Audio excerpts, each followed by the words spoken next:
Hello and welcome to my video. Thank you for clicking on my video and watching it.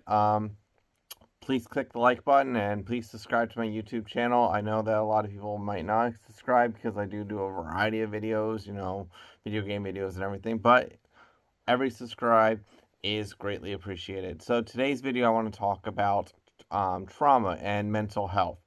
So my therapist is always talking about how my trauma is affecting my mental health, and I was just thinking, about how certain moments in your life can be that traumatic moment that could really trigger your mental health. I mean, you could be struggling for mental health because I remember during my whole childhood, I'd get that feeling of loneliness, worthlessness, just everything, like, from bullying and stuff. You just felt like you just weren't that great of a person. But for me, the biggest traumatic event that really affected my mental health happened I'd say about 11 years ago now.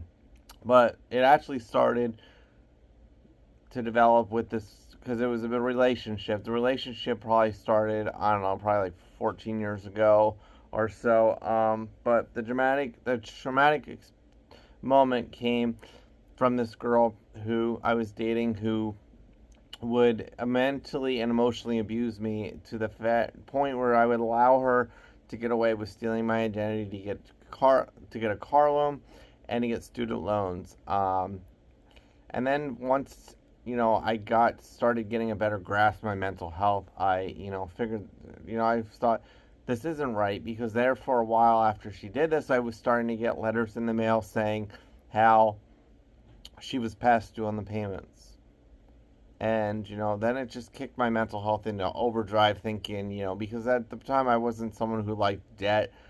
I liked, make sure my bills were paid that I did have. And, to have these letters coming in the mail constantly saying that you're overdrawn, like that they're past due, that you owe all this money that you didn't really get the loans for. So that was really, really a moment that kicked my mental health into a bad spot because the letters constantly coming and the mental and emotional abuse from this girl, led into me going after her, contacting the bank, trying to get the loans flagged as fraud, and but the bank wouldn't do anything about it because they had their co-signer, they had their loan guarantor, so they didn't really want to help me. So that really put me into a bad spot because I thought, because I also went to the local cops and they told me I had to be the bank that filed the charges and everything and did the fraud investigation and everything for it.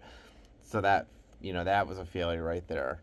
That was someone I thought was going to help me. That failed me. Then the bank failed me. So then, I'm still getting these letters in the mail, saying that I'm past due on these student loans that this girl got in my name, and even the car loan, which the car loan, her dad took her to a family friend's dealership, and they, got the loan. I mean, she got a check ahead of time, took it to the dealership, and used this check, signed my name at the dealership, and got away with getting this car. So that was really what set me into going after her for the fraudulent loans and everything, and stealing my identity.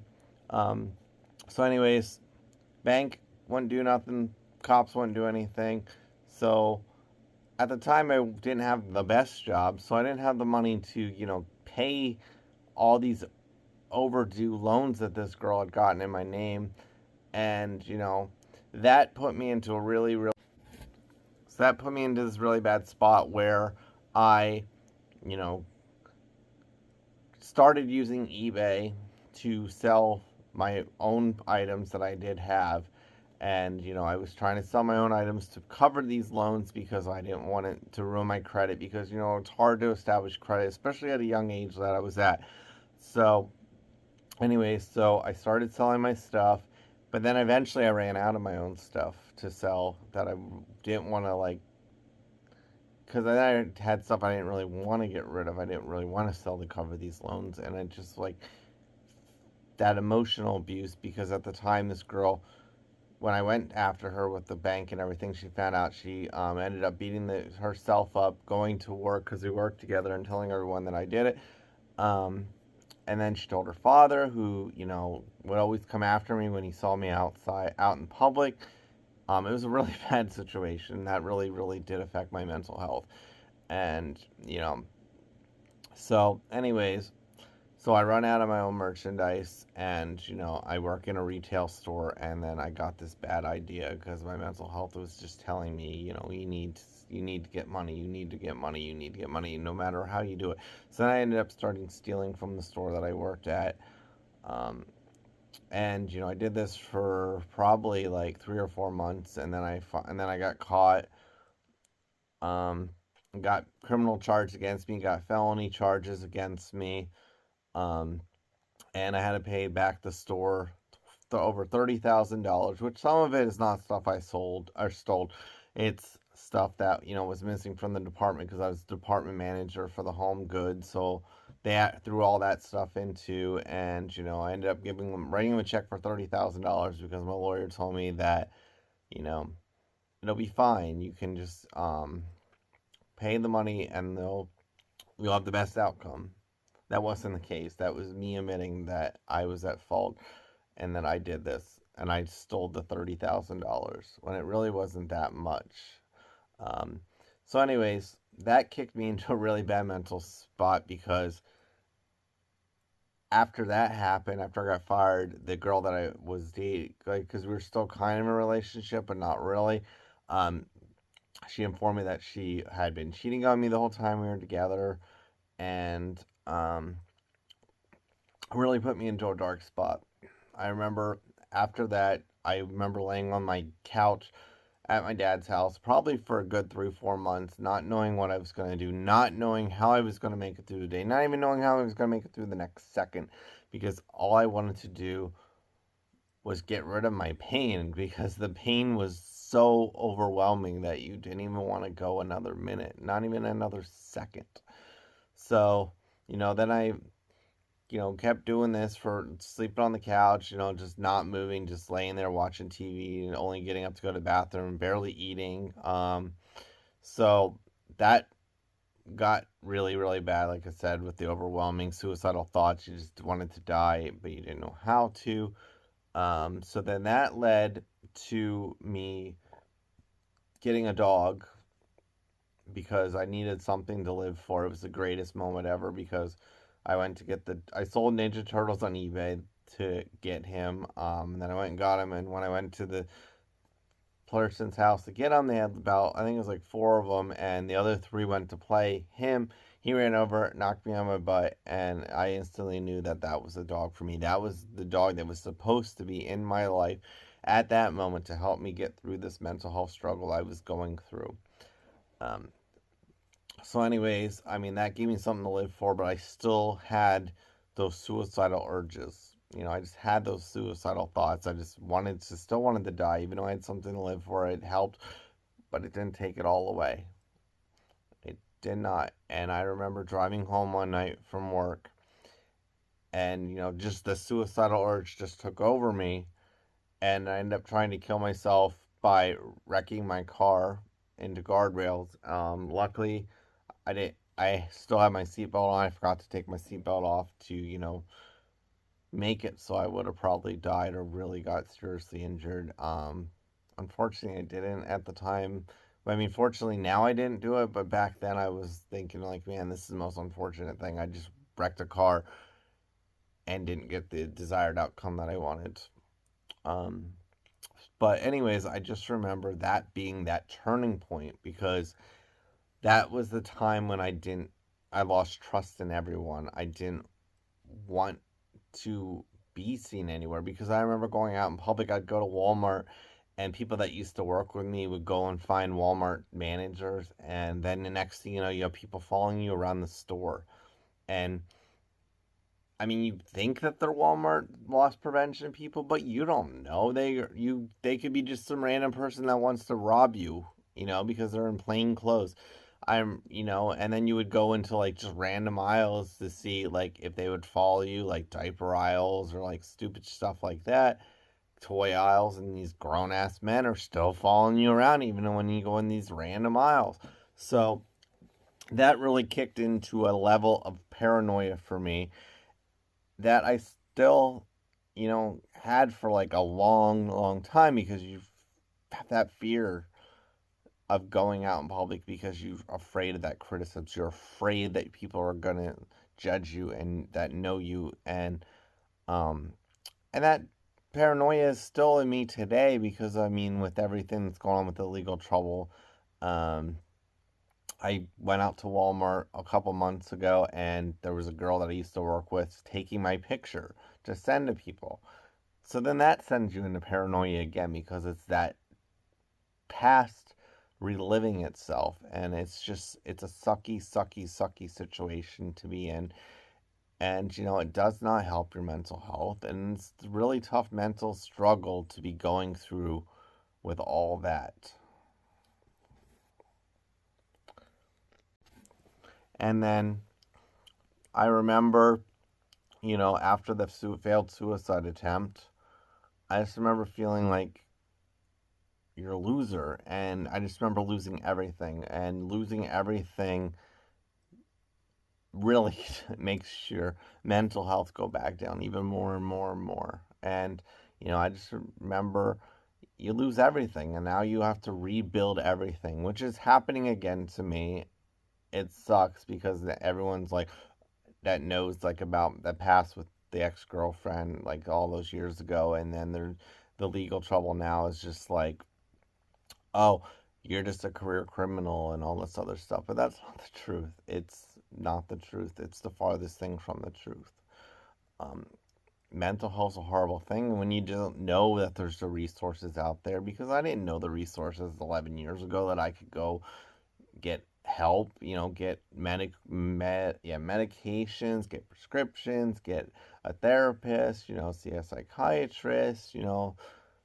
I didn't know all those resources were available. All I knew was I was suffering, and I wanted it to stop. Just wanted to die. I wanted it to stop, because I couldn't stand the pain. I couldn't stand the struggle. I couldn't I couldn't even stand to go another second.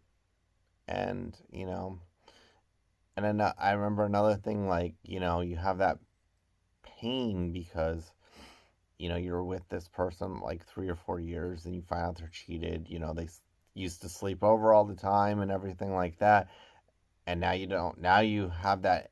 When I would go into my bedroom at my dad's house, I would just get this overwhelming feeling of anxiety and just depression, and it would just make my depression even worse, because I had those memories of that girl, and I just had those joyful memories, but then you got the bad memories, because you could see that the situation that you're in, because you're in this legal struggle, and it's everyone just thinks you're just this bad person. But really, anyone that would know my story is that that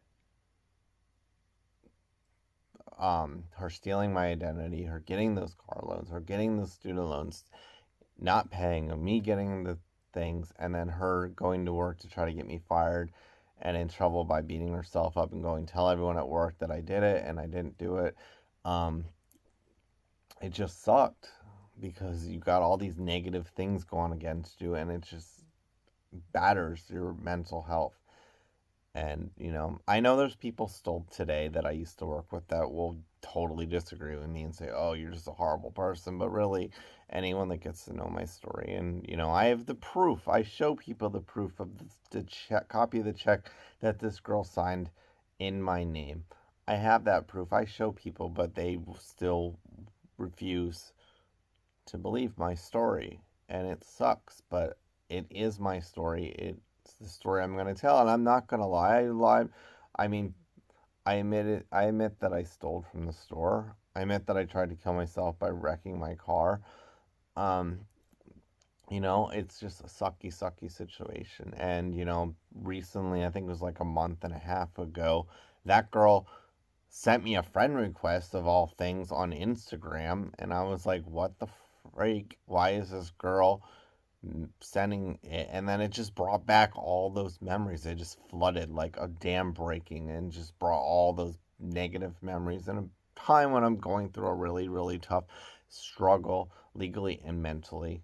And it just made that, I remember that like for like a week or two, it just made that really, really difficult because it just packed those memories and it put me into that state.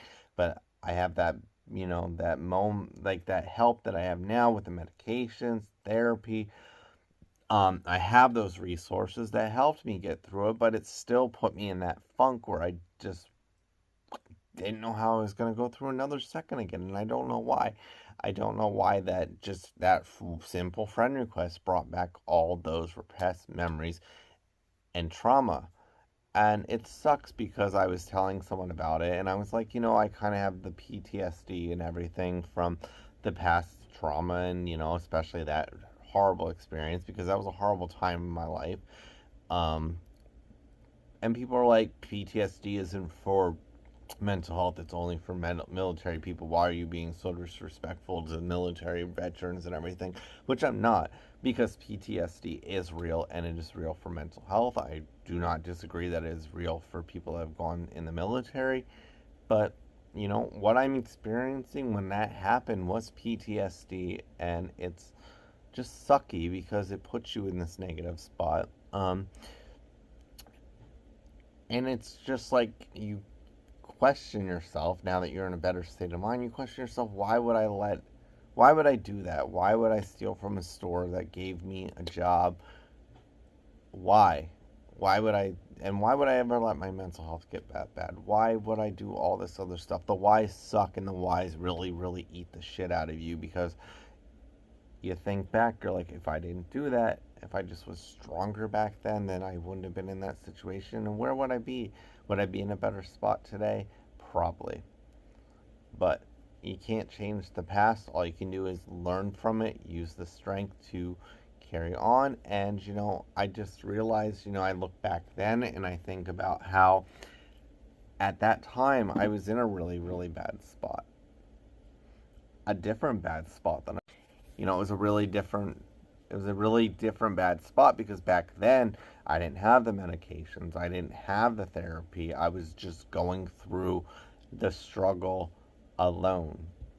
I didn't have the resources to help me. All I had was this person that I thought I cared about me and I was with for, like I said, 3 or 4 years at the time. And you just think like, this is the person that's supposed to be that support system. But while I'm going through this difficult struggle, like I said, being on the couch, not being able to, not being able to get through another second, I remember she would call me or text me, and I just remember her constantly trying to tell me how bad her life had gone, how she was suicidal, how she was going to kill herself, how like people were beating her up because she was cheating with their boyfriends. When she was cheating on me, she was cheating with other girls' boyfriends, and how some girl knocked her teeth out, which I was like, that you deserve that. But and then there's that part of me, I don't know why I had that part of me, but it was that compassionate part of me that had compassion for me. It made me feel bad for her. It made me like want to, I don't know why, I made me want to fight to try to keep her not to commit suicide. But I mean, now that I look back on it, I realize that was just the mental and emotional abuse over and over and over and over and over again happening because she knew I was broken. She knew I was struggling. She knew that I was suicidal. And I think that for some sick freaking reason, I think she was trying to push me over the edge. She was trying to destroy my mental. But I realize now, I think that pushing of her was because she knew that she did something wrong, and she knew that she should be facing the consequences for her actions, but I don't think she knew that I was failing to get her to, suffer the consequences of her actions, but I just think that a mental push and emotional abuse from her was her just trying to destroy me more, and it did. It made me, it contributed more and more to that feeling of not wanting to live another second because you are just keep getting knocked down. People that are going to Walmart managers on me are just knocking you down even more and more. So like I said, you got these people, they're having these managers or loss prevention people from Walmart follow you around. And then you get that paranoia, and you're already suffering from, not feeling like you want to live another day. And, I remember my dad be like, come on, you got to get off the couch. We got to go to Walmart. I'm thinking I don't want to go to Walmart because I know what Walmart's going to be. Walmart's going to be me seeing someone. And it always happened. Every time we went to Walmart, we saw someone that I used to work with. And it was this one old lady almost every time that would do it to me.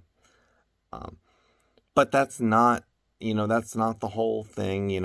There was that moment of clarity, of someone reaching out and trying to be that person that could help steer me in the right direction. I remember when I got my dog Kato, I had to take him to the vet, obviously, to get him, his puppy checkup and everything. And there was a lady that I used to work with who was the receptionist. And, I don't remember why, but I just remember that we had to do 2 appointments for some reason. I don't remember why, but I remember we went to there the one time, and then we had to bring him back like the next day. And we come back the next day, a lady, one of the ladies, I think it was the lady that actually came in to, do the, pre-exam before the vet came in and everything. I remember her giving me an envelope and saying that this was from Margie. So I took it home, I opened it up, and, she was super nice, super supportive. She knew that I was a good person. She knew that something bad happened in my life. And she steered me to contact her pastor because, she thought he would be a great resource for me, which I went to see him.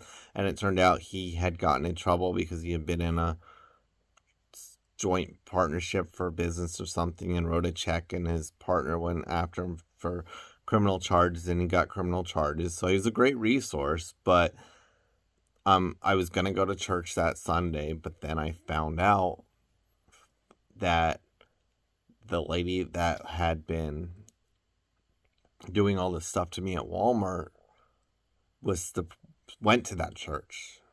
So it gave me that instant anxiety, because I had this great moment where I met this pastor. I felt really great. He prayed for me. We talked. It made me feel great. It made me have a good outlet on life. And then I find out this. I had really, really strong hopes to go to church that Sunday. And then I find out this lady that is doing to me this at Walmart and affecting my mental health goes to this church. So I remember I was still like an hour before I had to go to church. I was like, yeah, I'm going to go to church. I'm going to go to church. And then I was like, that mental health side of me kicked in, and that voice in my head said, don't go to church because it's just going to be a horrible situation. And you don't want to put yourself in that. You don't want to put those other people in that situation because you know that if she's doing this to you at Walmart, she's going to do it in church. So you just don't want to put yourself in that situation, and you don't want to put the other people going to church in that situation, especially Marjorie, because, she was the one that told me to go there. I don't think that she realized the gravity of the situation, and that the lady that went to that church had been doing that to me, all that stuff at Walmart. So I think that she realized it. I realize now that I'm talking about this and thinking about it on it. Margie probably thinks that I'm a horrible person because I didn't go to church. I ended up going to that church. I mean, the pastor probably thought I was a bad person because I didn't show up to church. But I wanted to go to church. I wanted to go to that church, but I just couldn't because I didn't want to face the people that were affecting my mental health in a negative way. And, I do regret still to this day. I do regret not going because I feel like it really could have changed my life.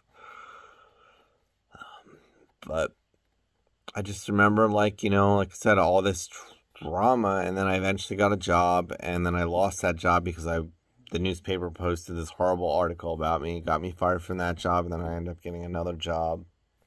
And eventually, the girl that, stole my identity ended up getting me fired from that job, which sucks. So then I was jobless for another, I think another like 6 months or something. And you have this just feel like you're this crappy person because nobody wants to hire you, nobody trusts you. And like I said, at the time, I didn't have any knowledge that there was these resources for mental health. I didn't really know what was going on. All I knew was that I had suicidal thoughts. All I knew was I couldn't stand to go another second or another minute. But I didn't know. I didn't know there was these resources, so therefore I didn't get help. I just suffered. I suffered for a very long time. And I feel like that suffering contributed to making me into this, I guess, quote unquote, horrible person, because I was still suffering even years after that.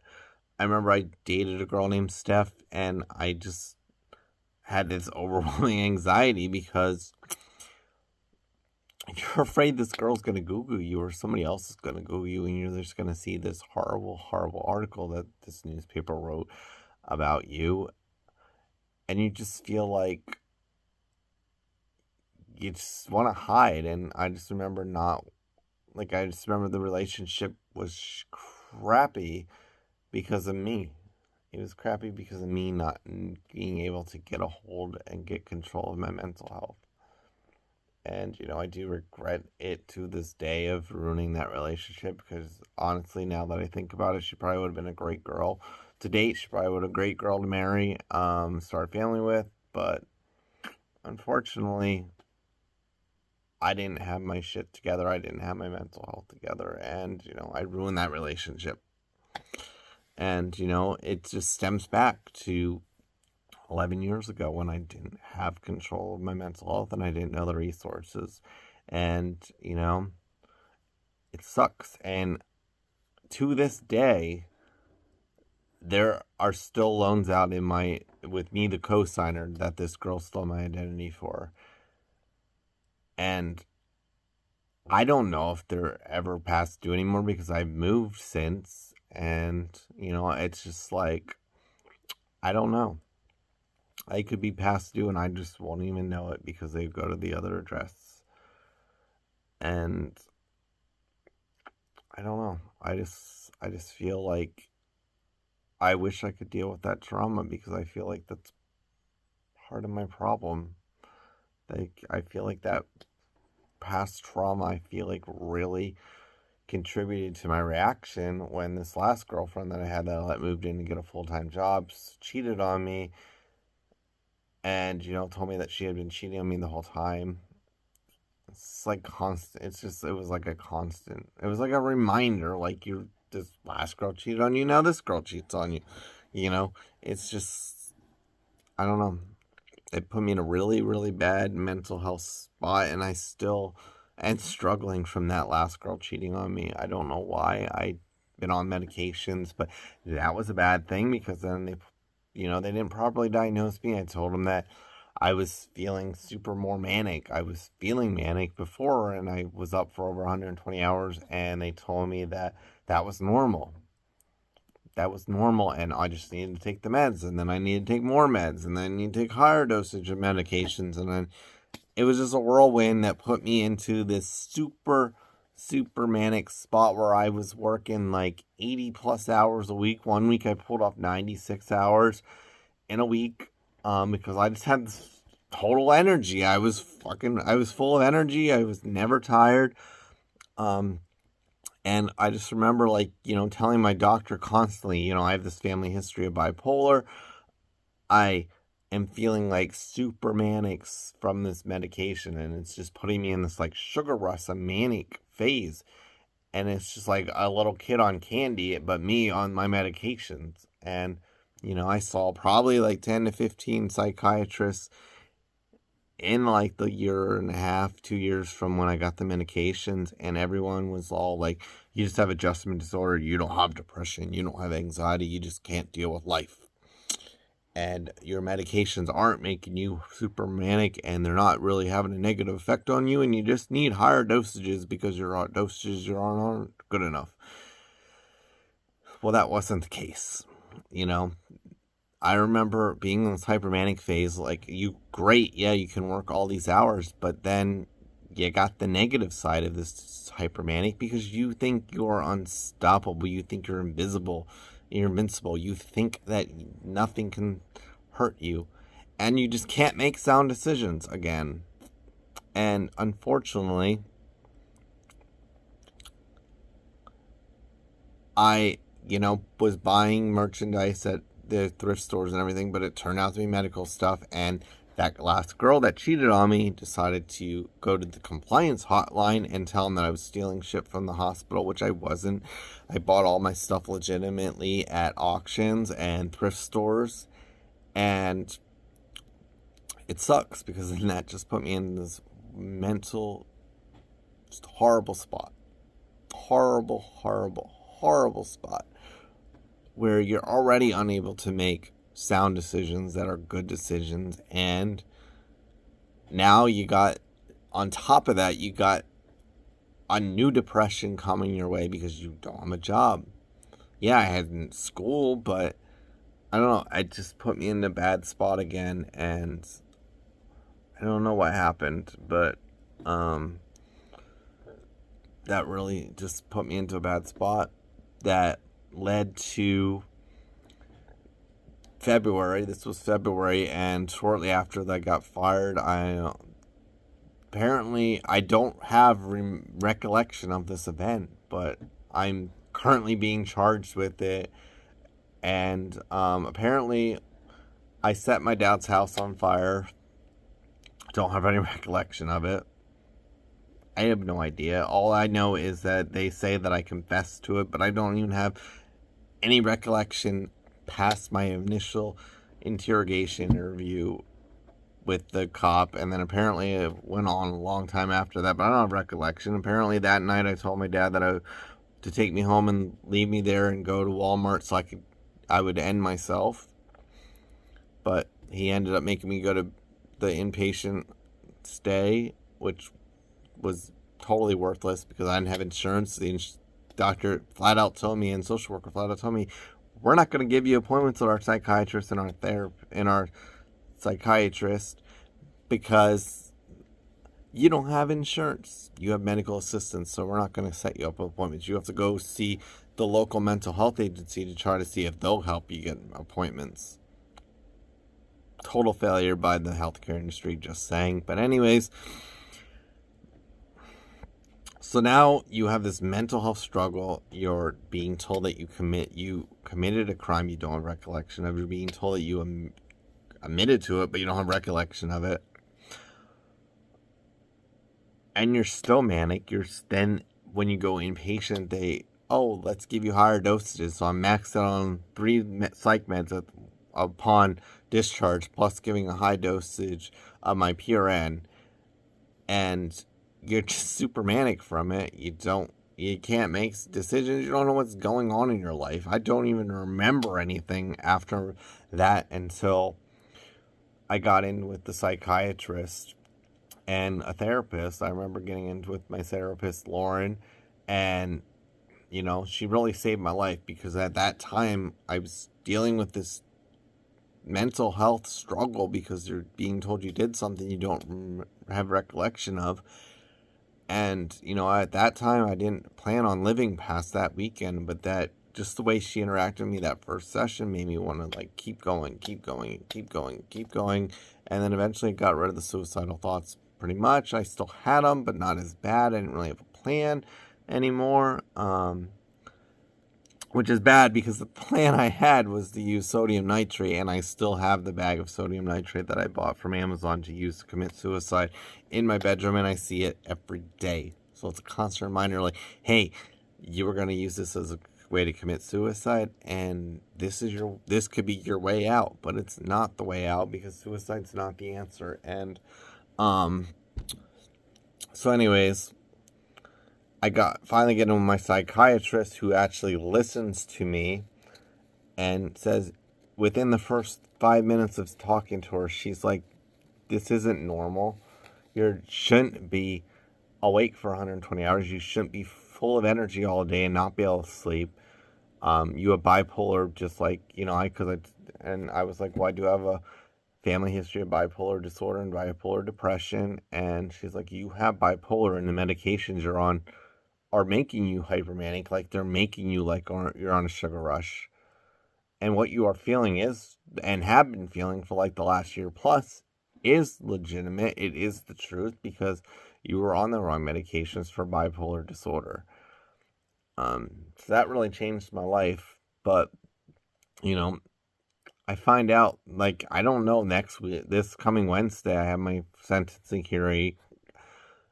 So I'm being sentenced for something I have no recollection of, something that you don't know if you did, and it's a horrible thing if you did do it and you don't know you did it. And it's just like, how the fuck can your mental health get this bad? And it can, and the wrong medications can lead to a horrible, horrible situation. So, that's that part of it. And then now I'm constantly having triggers, because after the fire, I let my dad move in with me, because I didn't have any recollection that I set the fire at his house. So I let him move into my house. And, he's been living here ever since February, when the fire happened. He has been living here, not helping pay any bills. I didn't charge him because I, was being a nice house guest. And especially after I was told that I set his house on fire, I'm not going to, like, charge him to live here. So as I said, tonight, that I am going through a mental health struggle, because, the fact that they're saying that I set my dad's house on fire, which, that's traumatic mentally, and just the fear of the unknown, because, like I said, Wednesday I'll find out my fate with the sentencing hearing. I don't know if I'm going to go to jail. I mean, the maximum sentence is 10 years. I don't know if I'm going to get house arrest instead. I don't know if I'm going to get a little smaller sentence. All I know is the day that I did spend in prison when they came and arrested me, that was the most scary and the shittiest time of my life. It was a horrible mental health experience, because they weren't the nicest to you. The guards were horrible people. And I remember I was bailed out and I'm leaving, and they're still being assholes to me. And, it's just not the best for mental health. I'm not gonna lie, it's not the best for mental health. It really, just that one day affected my mental health in a negative capacity. So right now, I'm dealing with that. I don't know, like, my mental health is falling apart right now for many reasons, and it's put me into this bad scenario where I don't feel like I'm getting the relief that I need from my medications, and I don't feel like my doctor's really doing enough to help me, because she's only on a one medication change every like month or two that I see her, and it's only up one dosage, and I just don't feel it's enough. I don't feel like the medications are right, and I put myself into this horrible situation now where I started to self-medicate and started to take larger dosages than I'm actually prescribed to get the desired effects that I want. And it's a scary situation, because, you put yourself in this situation where you don't know if you're harming your body. You're probably never going to go back down to lower dosages, honestly, because, your body's going to use these higher dosages to get the desired effects you want. And I'm still not getting the total desired effects that I want. But it's helping me get over it. It's making me feel more numb. Making me feel like super tired, which helps me get through the mental health struggle and hard times. But anyways, like, a big trigger right now for me, because there's one definite outcome of Wednesday is that I'm going to be over $300,000 in debt from the insurance money, fines, court costs, and, it's a horrible thing to say, but, like, all that money went to my father, and he's living in my house for free. I'm not charging him anything. But his response to me telling him that I'm going to be $300,000 in debt was, that sucks. You should probably start selling all your stuff off, and quit buying stuff. And on top of that, he likes to brag about how much money he has from the insurance money from his house, and I'm thinking that's blood money from me. I'm basically paying you this money that, all this money that you have because you're so rich now because of all this, and it's money that I'm gonna have to pay back. Which, I mean, I'm not saying I want him to pay the fines or anything, but it's just like a constant punch in the gut, a knife in the back, because you're living here for nothing, and you're not helping my mental health because you're basically throwing into my face that you're so rich and I'm $300,000 in debt. And it's basically blood money that you're bragging about, and it sucks. It literally sucks that someone that's supposed to support you and care about you because they're their parents is someone that's just digging that knife in deeper and deeper and twisting and jerking it around while it's in your back.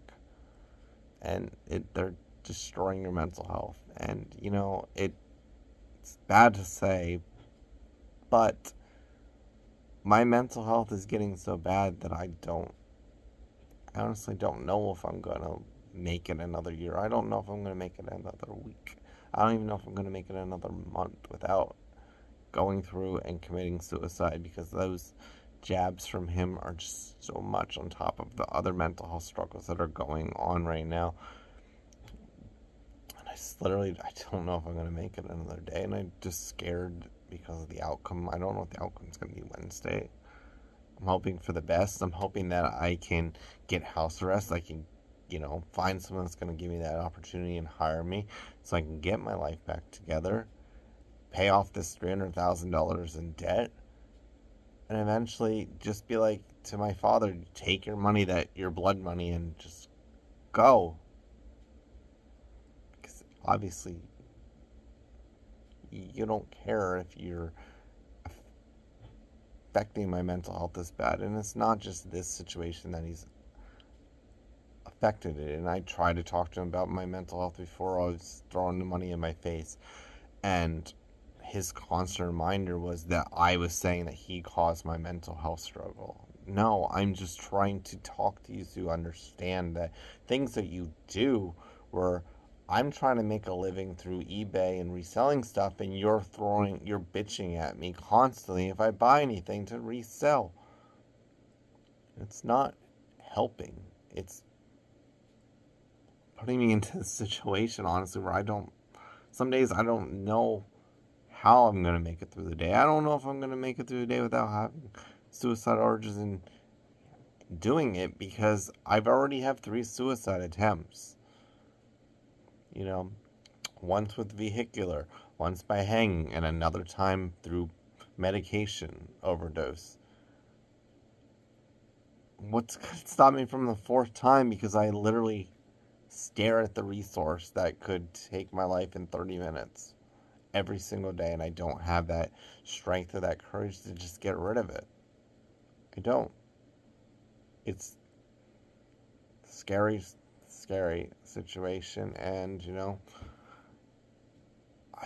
I just wish I could get my mental health and my life together, and I hope that after Wednesday, I hope that I have that opportunity to truly get my life together, truly make a difference. I mean, I would love to make a difference by working in mental health and helping people going through a struggle, providing them the resources that they need and helping them. And I try to make my, videos on YouTube. I try to make my blog post on my blog, bipolartater.com. And, I just try to use all those resources to get my story out there, so maybe it'll help someone. I've gotten lots of positive feedback.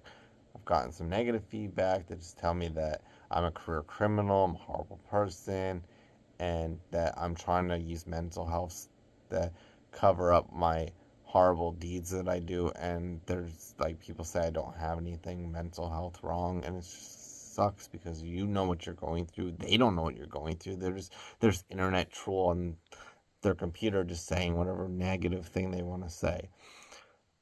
And then going forward, I don't know if I'll ever have a relationship again, because I don't know if I will ever find anyone who is accepting or understanding of the struggle I'm going through with mental health right now and what it's led to. And also, you know, the first newspaper article, there's already been two, and I'm sure there's going to be a third one after Wednesday, but the first newspaper article, if you've seen any of my other videos, I got over 250 messages from people on Facebook telling me I should kill myself, I'm a horrible person, and all these other horrible comments. On top of that, there was a girl that I used to work with who plastered it all over Facebook, along with my cousin's wife, plastered it all over Facebook and shared it all over Facebook and ripped me apart, which is hard, both from family and from a coworker, just period, too, because you don't know what the mental health struggle that person's going through. You don't know what's going through their head. You don't know if they're having suicidal urges or thoughts. So stop, you know. And the newspaper, just, I know it's already ripped me, you know, it ripped me apart the first time, it ripped me apart the second time, which made me lose nursing school. And now I know I'm going to get ripped apart this coming week. I know I'm going to be front page newspaper again for the third time in the last couple months. And it sucks because it's like people don't want to let you move on, and they don't want to let you get their life back together. It's like people just want to keep on pouring salt on that wound and keep on putting you down. But mental health's a serious thing, and you shouldn't do that to someone. And, you know, I hope that from watching this video, I hope that you enjoyed my video. I know a lot of people say that I sound gay or they hate my voice, but truthfully, I need nasal surgery because I have nasal issues, and eventually, hopefully, I get that, and my voice gets better because I won't be so congested and nasally. But thank you for watching my video. Stay positive, and keep fighting for mental health. And thank you for watching my video. Please check out my blog at bipolartater.com. And please click the like button, and if you want to leave comments, please only leave positive ones, because the negative ones are not good for someone going through mental health struggle. So thank you for watching, and thank you, and I hope you enjoyed my video.